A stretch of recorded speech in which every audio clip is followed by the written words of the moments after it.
하나님의 말씀 함께 보겠습니다. 하나님의 말씀은 사사기 1장 8절에서 15절까지의 말씀입니다. 구약 성경 360쪽쯤에 있습니다. 사사기 1장 8절에서 15절까지입니다. 한 절씩 교독하고 마지막 절 함께 읽겠습니다. 유다 자손이 예루살렘을 쳐서 점령하여 칼날로 치고 그 성을 불살랐으며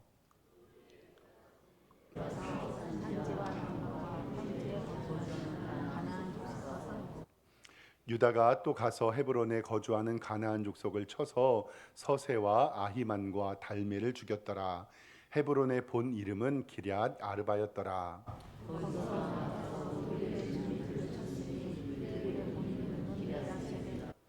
갈렙이 말하기를 기럇 세베를 쳐서 그것을 점령하는 자는 내 딸 악사를 아내로 주리라 하였더니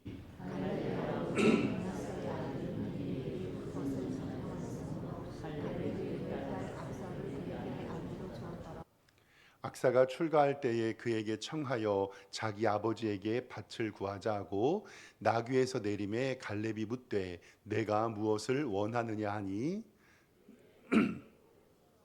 아버지께서 나를 남방으로 보내시니 샘물도 내게 주소서 하매 갈렙이 윗샘과 아랫샘을 그에게 주었더라. 아멘. 주보에 기록된 대로 우리 오른손 높이 들고 믿음의 고백 선포하겠습니다. 나는 천지를 지으신 여호와께 복을 받는 자입니다. 아멘. 옆에 있는 성도님들과 우리 인사 한번 하겠습니다. 좌우 돌아보시면서 주님의 이름으로 사랑합니다. 인사하겠습니다. 네, 주님의 이름으로 사랑합니다. 오늘 예배 잘 오셨습니다. 하나님께서 함께하여 주시고 하나님께서 오늘도 우리에게 은혜 베풀어 주심을 믿습니다. 여호수아가 죽었지만 이스라엘의 정복 전쟁은 계속됩니다. 유다 지파와 시므온 지파가 선두로 나와 전쟁을 하고 함께 이렇게 동역하며 하나님의 나라를 이룹니다. 아도니베섹이라고 하는 그 왕을 죽이게 되고 그 왕은 전쟁 승리 이전에 70명의 왕을 잡아서 수족을 끊고 자신의 상 아래 먹을 것을 던져주면서 놀렸던 사람입니다. 이 사람이 잡혀서 자신의 엄지발가락과 엄지손가락을 잘렸고 예루살렘으로 잡혀가다가 이 사람이 사망하게 됩니다. 그때 아도니 베석이 했던 말이 무엇이냐면 하나님을 몰랐지만 하나님이 내게 행한 대로 내게 갚으셨도다 라는 말씀을 1장 7절에서 하게 됩니다. 이 말은 성경의 진리 심는 대로 거둔다 라는 말씀이 그대로 이루어집니다. 그래서 지난 주일에는 나의 삶에 잘 심고 우리의 가정에 잘 심고 하나님의 교회와 나라와 민족에 잘 심어야 한다라는 말씀을 먹는 것, 우리가 마시는 것, 우리가 행동하는 것이 우리 몸에 적용되고 그대로 발현되기 때문에 그렇습니다. 제가 이렇게 짧게 교통사고가 나가지고요. 그리고 이제 병원에서 치료를 좀 받았잖아요. 근데 이제 저도 목사다 보니까 책을 보고 성경을 보니까 거의 의자에 앉아 있는 시간이 많잖아요. 그러니까 이제 그 한의사 선생님이 제 허리를 이렇게 눌러보더니 이제 저 우리 사장님 목사인지 잘 모르니까 사장님이라 부르면서 사장님도 맨날 앉아 있으시죠? 그러는 거예요. 그래서 제가 예, 그러니까 그 내가 앉아 있었던 행동이 다 어디로 나타나는 거예요? 허리로 나타나는 거예요. 우리가 먹은 대로 몸에서 나타나고요. 우리가 행동하는 대로 나타나고요. 운동하지 않으면 그 결과가 그래서 내 삶에 우리의 가정에 우리의 교회에 이 나라 민족에 잘 심어야 함을 우리는 봅니다. 사랑하는 성도 여러분, 정말 여러분 삶에 잘 심으시고 친족과 가정을 돌보는 우리 가정에도 잘 심으시고 그리고 그리스도 교회 안에도 그리스도의 사랑만 심으시기를 주님의 이름으로 축원합니다. 이제 전쟁은 계속됩니다. 오늘 말씀 8절에 보면은요. 유다 자손이 예루살렘을 쳐서 점령하여 칼날로 치고 그 성을 불살랐다라고 기록하는데 예루살렘은 정복의 대상이었죠.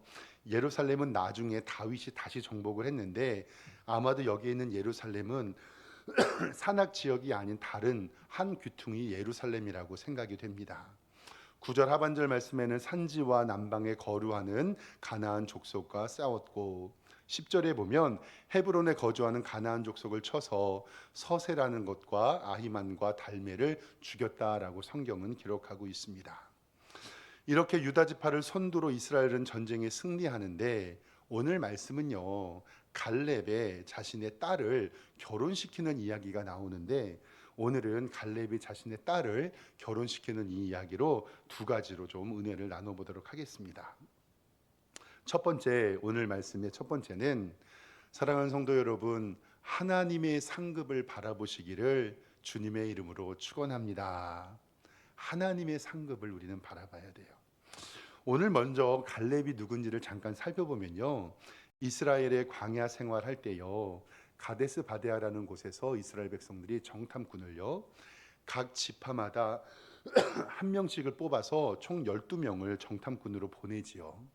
그리고 나서 올 때 이만한 포도송이를 나뭇가지에 끌고 들어오는데 그때 10명은 우리는 갈 수 없다. 저 사람들에 비하면 우리 메뚜기와 같다. 저 사람은 거대하다라고 할 수 없다고 얘기합니다. 그때 딱 2명의 사람, 누구와 누구죠? 여호수아와 갈렙만이 저 땅을 차지할 수 있다고 이야기를 합니다. 혹자는 부정적인 생각과 긍정적인 생각으로 이것을 나누지만 절대 그것이 아니라 10명이 부정적인 생각을 한 것은 언약을 믿지 않았기 때문이고 여호수아와 갈렙은 하나님의 언약을 믿었기 때문에 긍정적인 생각을 할 수 있었습니다. 그때 하나님께서 여호수아와 갈렙이 이 산지를 내게 주소서 우리가 그 땅을 취하리이다 말했거든요. 그때 하나님께서 민수기 말씀에 뭐라고 했냐면 너희 말이 내 귀에 어떻게 한 대로요? 들린 대로. 이 말은 진짜 무서운 말씀이에요. 너희 말이 내 말에 들린 대로 그대로 행하여 주겠다라고 이야기를 합니다. 그래서 사랑하는 성도 여러분, 제가 이때 말씀을 드리면서 뭐라고 그랬냐면 요즘 우리 아이들의 말버릇 있잖아요. 모든 형용사가 다 뭐예요? 죽겠다. 피곤해서, 졸려서, 배고파서, 배불러서, 짜증나서, 더워서, 추워서. 요즘에 우리 아이들의 최고의 형용사는 요 말이에요. 그래서 제가 우리 아이들이 집에서 이 말을 하면 절대로 못하게 합니다. 왜냐하면 맨날 죽겠다 죽겠다 죽겠다 하면 진짜 어떻게 돼요? 죽어요. 그래서 저희 집에서는 더워서 살겠다. 배고파서 살겠다.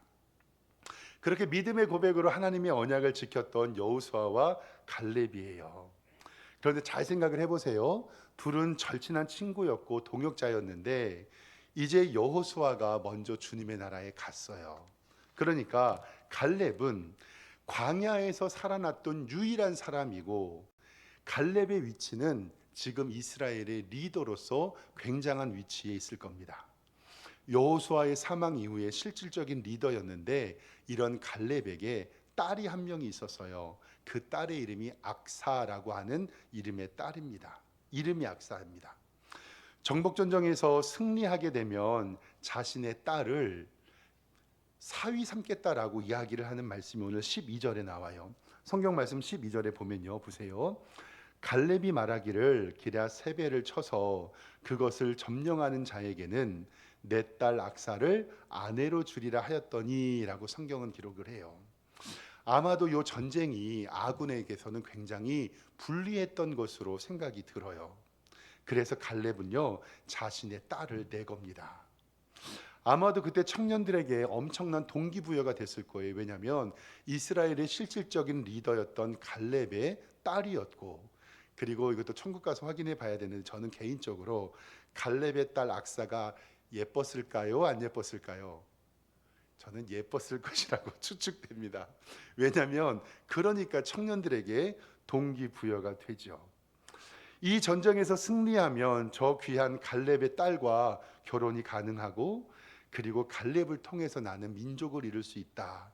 그리고 나는 전쟁에 승리하여야 되겠다는 동기부여가 있었습니다. 그때 13절의 말씀을 보면은요, 갈렙의 아우인 그나스의 아들 온니엘이, 여기서 이 온니엘이 첫 번째 사사였던 바로 그 온니엘입니다. 그러니까 갈렙의 아우 그나스의 아들이니까 갈렙에게 있어서는 조카가 됩니다. 이때는 삼촌과 조카 사이에도 관계를 맺었기 때문에 특별히 이상한 것은 없습니다. 다시 13절에 보면 갈렙의 아우 그나스의 아들은 온니엘이 그것을 점령하였으므로 갈렙이 그의 딸 악사를 그에게 아내로 주었다라고 성경은 이야기합니다. 청년 온니엘 조카지요. 온니엘이 전쟁에 참가하여 승리하게 되고 갈렙은 자신의 딸을 온니엘에게 주고 결혼식을 올립니다. 세상에서도 상을 바라보며 상급을 바라보며 열심히 노력하고 애쓰고 공부하고 운동하는 사람들이 있는데 그들은 그 노력한 것의 열매를 얻게 됩니다. 그래서 올림픽이나 이 아시안게임 세계선수권대회를 앞두고 가끔씩 그 선수들이 훈련원회를 이렇게 보여주잖아요. 그때 저는 제일 많이 봤던 구호가 땀은 우리를 배신하지 않는다. 그래가지고 올림픽을 준비하는 세계선수권대회를 준비하는 이 운동선수들의 땀은 와 정말로 대단하지요. 열심히 운동하는 그들의 선수들의 목표는 바로 금메달일 것입니다. 열심히 공부하는 사람, 어떤 큰 시험을 준비하는 사람, 사법고시, 행정고시, 외부고시를 준비하고 어떤 특별한 자격증을 따는 사람들도 바로 그들의 목표는 합격일 것이고 그것에 대한 상급을 기다릴 것입니다. 말씀을 준비하면서요, 저도 어렸을 때 교회학교에서 달란트 시장 했던 기억이 나요. 그때 출석하면 1달란트 주고요. 요절 외우면 2달란트 줍니다. 그리고 전도하면 5달란트 주고요. 그러면 하루에 출석하고 요절 외우고 전도하면 몇 달란트 받죠? 8달란트 받는, 그죠? 8달란트를 받는 거죠. 그러면 저는 계산을 하기 시작을 합니다. 그래서 출석하고 요절 외워가고 전도해서 그 달란트를 이렇게 모으면 야, 그리고 어렸을 때 달란트 잔치할 때 지금 가만히 생각하면 달란트가 그 의미는 아닐 텐데 아무튼 그때 막 제 주먹에 손에 200달란트 막 이렇게 있어서 가지고 그 상급으로 생각했던 기억이 납니다. 또 어렸을 때 동네 그때 마트에 쿠폰이 있었잖아요. 그래가지고 포도나무처럼 이렇게 그린 거 주면 5,000원이나 10,000원 이상 사면 그 스티커 하나 딱 주는데 그 스티커 다 붙여가지고 가면 그 마트에서 뭐 줘요? 화장지 같은 거 주잖아요. 그래가지고 꼭 가서 사면 10,000원이면 쿠폰 하나 주면 꼭 10,000원 넘겨서 그거 하나씩. 저만 그랬나요? 그런 생각이 납니다. 지금도 우리 아이들이 집에서요 피자 쿠폰하고 치킨 쿠폰을 있는 것을 봤습니다. 이렇게 상을 바라고 상급을 바라는 것은 우리들의 기본 욕구입니다. 거기에는 바로 칭찬과 격려가 있기 때문에 그렇습니다. 제가 TV 영상을 좀 보면서 TV 방송국 PD들을 뽑는 것을 좀 이렇게 나온 것들을 보게 되는데 방송국 직원들을 뽑을 때요 그 방송국 직원들이 소위 인류대라고 하는 서울대, 연대, 고대 이렇게 스카이 대학을 많이 뽑는 것을 알고 이 사회자가 물어봐요. 왜 방송국에서는 이렇게 서울에 있는 좋은 대학에 있는 학생들만 뽑느냐. 근데 그 뽑는 사람이 한 이야기를 들었는데 제가 고개를 끄덕였어요. 대학을 졸업한 학생들에게 유일하게 볼 수 있는 것이 성실함인데 밤을 새서 공부하고 엉덩이에 땀띠가 나도록 애쓰고 그렇게 고생해서 대학 간 아이들이 매일 밤새고 작업하는 방송국에서 버틸 수가 있다는 거예요. 그러니까 어떤 노력을 해가지고 밤을 새서 공부해보고 어떠한 열매를 받고 상을 받았던 사람들이 밤을 새서 그 일을 할 수 있기 때문에 방송국에서는 서울대, 연대, 고대 아주 좋은 높은 성적에 있는 이 사람들을 뽑는다라는 이야기를 듣고 나니 고개가 끄덕여졌어요. 작은 성취를 보고 상을 받았던 사람이 더 큰 성취를 맛볼 수 있다라는 거예요. 그래서 세상에서 어떤 성취를 이루어보지 못했거나 어떤 결과의 상을 받아보지 못한 사람들은 더 큰 성취를 얻을 수 없다는 것입니다. 온니엘이 갈렙의 딸 악사를 차지하기 위해서 전쟁에 나가 승리해서 그 딸을 차지했지요. 성경도 우리에게 이 땅을 살아가면서 영적인 상급을 이야기하는데 요한계시록 2장 10절에는 이렇게 기록이 되어 있습니다. 보세요. 내가 죽도록 충성하라. 그리하면 내가가 예수님이잖아요. 생명의 관을 내게 주리라. 여기서 생명의 관은 생명의 면류관을 상징을 하는데 왕밖에 쓸 수 없는 면류관을 상징합니다. 그러니까 예수님께서도 우리에게 너희는 이 땅에 살면서 죽도록 충성하라. 그리하면 내가 너희에게 생명의 면류관을 주겠다라고 상급을 이야기하고요.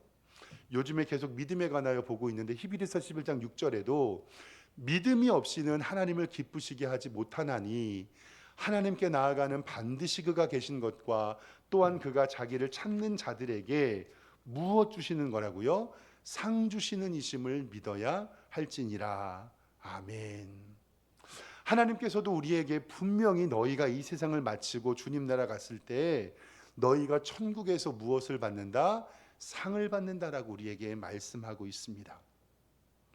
그래서 옛날에 부흥 강사 목사님이 천국에 가서 다른 사람들이 다 황금 면류관 쓸 때 뭐 쓰면 안 된다고요?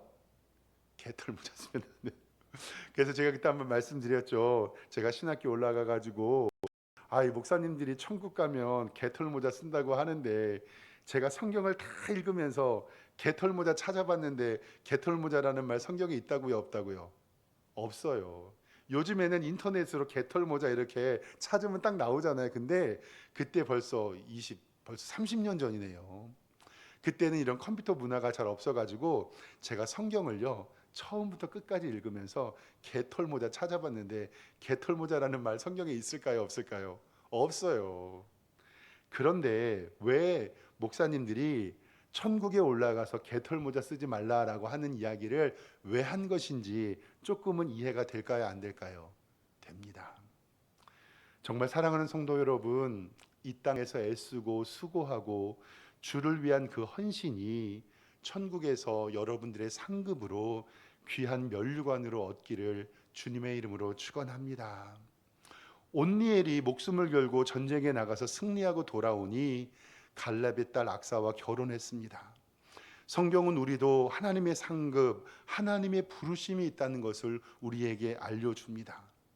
세상에서도 학교나 직장, 우리의 터전에서 정말 최선을 다하고 일하면 세상의 진리도 그거를 사장님이 보고 동료가 보고 그리고 내가 알고 하나님이 보실 줄 믿습니다.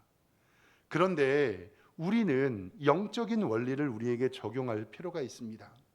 사도 바울이 감옥에 갇혀서 고통당하고 있을 때 자신의 처지를 이야기하면서 내가 지금 너무너무나도 힘들다. 그런데 내가 버틸 수 있는 이유가 빌립보서 4장 10절 말씀에 기록이 되어 있습니다. 내가 그리스도와 그의 부활과 권능의 고난에 참여함을 알고자 하여 그의 죽으심을 본받아. 그러니까 너무 감옥에서 힘들다는 거예요.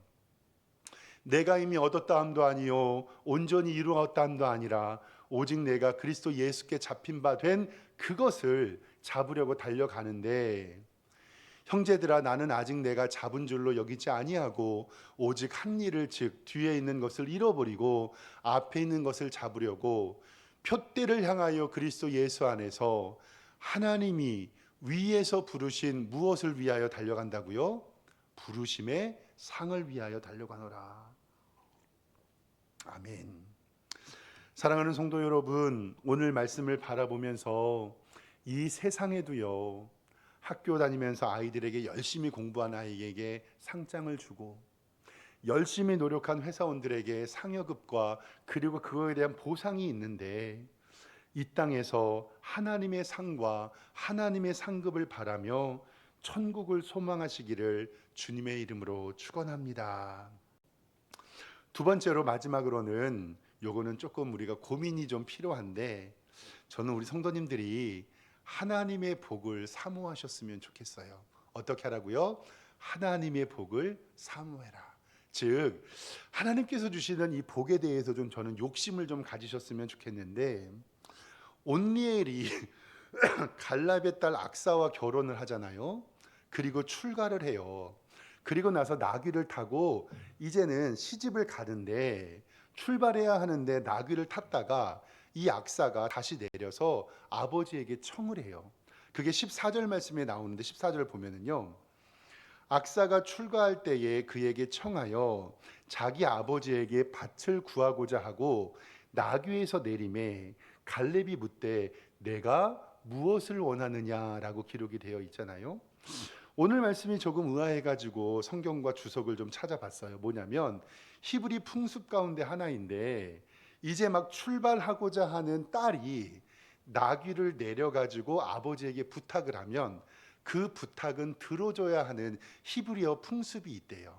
그러니까 뭐냐면 이제 시집을 가려고 차를 딱 탔는데 갑자기 출발하기 전에 딸이 내려가지고 아버지한테 아버지 저 이거 해주세요. 그러면 아버지가 해줘야 돼요, 안 해줘야 돼요? 해줘야 되는 풍습이 있는 거예요. 악사가 아버지에게 무엇을 요구하냐면요, 밭을 요구해요. 농사 지을 밭. 그러니까 지금으로 이야기하면 뭐냐면 아빠 저기 검단 신도시에 있는 그 아파트 누구 명의로 해주세요? 내 명의로 해주세요라는 이 뜻이에요. 오늘 말씀에 15절에 보면 이렇게 기록되어 있어요. 이르되 내게 복을 주소서 아버지께서 나를 남방으로 보내시니 샘물을 내게 주소서 하매 갈렙이 윗샘과 아랫샘을 그에게 주었더라. 그러니까 처음에는 농사지을 땅만 요구했는데 나중에는 샘물도 달라 하는데 갈렙이 나중에는 샘물만 준 게 아니라 윗샘과 아랫샘도 주는 거예요. 지금으로 이야기하면 이제는 시집 가고 신혼여행 갔다 와서 시집으로 들어가는 차를 탔는데 딱 내려요. 딸이 아빠한테 뭐라 그러냐면 아빠 저기 검돈 신도시에 있는 삐리리 아파트 나 주고요. 그 앞에 있는 상가도 나 주고요. 저것도 나 주세요. 그럼 사랑하는 성도 여러분, 만약에 시집가는 딸이 나귀에서 내려서 그거 달라고 하면 우리 성도님들은 주실 것 같아요? 안 주실 것 같아요? 저도 아버지잖아요. 키우는 딸이 있고 딸이 시집을 가는데 땅도 달라 하고 샘도 달라고 하면 나는 어떨까라고 고민을 한번 해봤어요. 근데요, 고민을 해봤는데 줄 것 같아요. 왜냐하면 그 딸 누구 새끼니까요. 누구 새끼니까요. 내 새끼니까요. 근데 가만히 생각하면 딸의 행동은 너무나도 당돌하고 어이가 없잖아요. 왜냐하면 아버지의 그 재산을 달라고 요구하는 거니까. 그래서 설교를 준비하면서 또 책을 좀 많이 찾아봤는데요. 이 악사의 행동을 긍정적으로 보는 주석가도 있고 조금 부정적으로 보는 주석가도 있는데 저는 긍정적으로 좀 생각했으면 좋겠어요. 왜냐하면 우리 사랑하는 성도님들도 저는 신앙에 하나님의 복에 욕심을 좀 가지셨으면 좋겠어요. 왜냐하면 그 욕심을 가지지 않으면 그것을 못 이루는 것을 보게 돼요. 그러면서 제가 찾았던 성경 구절이 마태복음 11장 12절인데요. 이렇게 기록되어 있어요. 세례 요한의 때부터 지금까지 천국은 침노를 당하나니 침노하는 자는 뭐해요? 빼앗느니라. 천국은 침노하는 자의 것이라고 이야기하는데 그 천국을 차지하기 위해서 천국은 침노하는 자가 빼앗는다라고 이야기하는 것은 뭐냐면 쟁취하라라는 뜻이거든요. 무엇이든지 기도하고 구하는 것을 받은 줄로 믿으라. 그리하면 너희에게 그대로 되리라. 사랑하는 성도 여러분, 엄마가 애들한테 우는 애들에게 젖먹입니까? 가만히 있는 애들에게 젖먹입니까? 우는 애들에게 젖먹여요. 새들도 입 벌려서 밥 달라고 하는 애한테 먹이 주고요. 부모도 달라고 해달라고 요구하는 이 자식들에게 선물로 주게 된다라는 사실이에요. 그래서 저는 우리 성도님들이 하나님 앞에서 믿음의 욕심, 신앙의 욕심, 하나님의 복을 사모하며 하나님 앞에 구할 때 천국은 침노하는 자의 것이라고 말씀했으니까 저는 하나님께 여러분의 복을 간절히 구하기를 주님의 이름으로 축원합니다. 갈렙의 딸 악사가 가지는 힘은 위대했어요. 왜냐하면 자식의 힘이잖아요. 저도 아들 하나 딸 하나 키우는데 자녀를 키우면서 하나님의 기도의 응답을 많이 느낄 때가 있거든요. 아들은 덩치가 큰 이제 사춘기 지난 이제 아저씨 같아요. 목소리도 걸걸하고 가끔씩 제 옆에 있으면 좀 무섭기도 합니다. 근데 아들은요, 남자이기도 하고 뭐 기질이 그런데 못하지만 아빠한테 잘 부탁하는 일이 별로 없어요. 그리고 자기가 하고 싶은 거나 먹고 싶은 것이 있으면 한 번만 딱 말해요. 그리고 제가 안 된다 그러면 그 뒤에는요, 더 이상 부탁하는 일이 별로 없어요. 근데 딸은요, 안 그래요. 딸은 조금 달라요. 아빠 앞에서, 가족들 앞에서 뭐 해달라고 하는데 제가 안 된다 그러잖아요. 그러면 그 다음날 또 찾아와요. 아빠 요거 해주세요. 안 돼. 그러면 며칠 있다가 아빠 기분 좋을 때 또 찾아와요. 아빠 요거 해주세요. 저거 해주세요. 그리고 옆에서 제잘제잘 됩니다. 근데요, 아빠 마음이 어떤 게 있냐면 요번에는 안 된다 그러는데 한 번만 더 찾아오면 어떻게 해야지? 해줘야지. 그때 제가 이 말씀을 가만히 고민하면서 우리의 아버지도 인격적인 아버지이시지만 하나님도 인격적인 우리의 하나님 아버지시잖아요. 그러면 내가 하나님 아버지의 입장에서 바라보면 처음에는 안 된다고 했지만 그게 죄의 모습은 아니더라도 아빠 이거 해주세요. 에이, 한 번만 해주세요. 아빠 도와주세요. 이거 해주세요. 그러면 하나님께서 그 기도에 응답해 주실까요? 안 해주실까요? 해주셔요. 내가 아버지가 되니까 그래요. 하나님께서는 우리들에게 안 된다라고 얘기하시는 것이 아니라 지금도 오전 예배와 연결되는데 예수님을 깨우시기를 기다리고 계시다는 것을 꼭 기억하시기를 주님의 이름으로 축원합니다. 아이를 키워보니까 하나님의 마음을 조금 이해하게 되는데요. 진짜 어떠냐면요, 아이들이 지나가면서 뭐가 필요한데, 이게 없는데, 아니면 뭐가 먹고 싶은데라는 말을 하면요, 이 아빠의 마음으로 그게 가슴에 새겨져요. 진짜 그래요. 가슴에 새겨지고 그것을 못 해주는 것에 대한 미안함, 그리고 내가 우리 아이들에게 이것을 해줘야 되겠다. 만약에 제 딸이 시집을 가는데 나귀를 타고 내려가다가 내려서 아빠 저기에 있는 땅 저 주세요 그러면 줄 것 같아요. 사랑하는 성도 여러분, 악사가 아버지에게 땅 주세요, 샘대 주세요, 갈렙이 윗샘과 아랫샘까지 다 주었다고 성경에 이야기하고 있습니다. 저는 하나님께서 여러분들의 간구에 응답해 주셔서 그 모든 것을 채워 주실 줄 믿습니다. 첫 번째, 하나님의 상급을 바라보며 충성하시고, 두 번째, 하나님의 복을 사모하며 올해 2025년도에는 조금 욕심을 가졌으면 좋겠어요. 천국은 어떤 자의 것이라고요? 침노하는 자예요. 우는 애기에게 뭐 물린다고요? 젖 물린다는 생각으로 하나님 앞에 간구하며 기도하는 복된 성도님들 되시기를 주님의 이름으로 축원합니다. 기도하겠습니다. 하나님 아버지, 인생을 살아가며 이 땅의 삶이 끝이 아니라 하나님 나라 천국을 사모하며 그곳에서 상급받을 것을 기대하고 이 땅에 살아가면서 신앙의 욕심과 하나님이 주시는 복을 기대하며 주님께 간구하는 우리 성도들 되게 하여 주시옵소서. 기도하고 또 기도하고 할 때 하나님께서 우리에게 복 내려 주실 줄 믿습니다. 예수 그리스도의 이름으로 기도드리나이다. 아멘.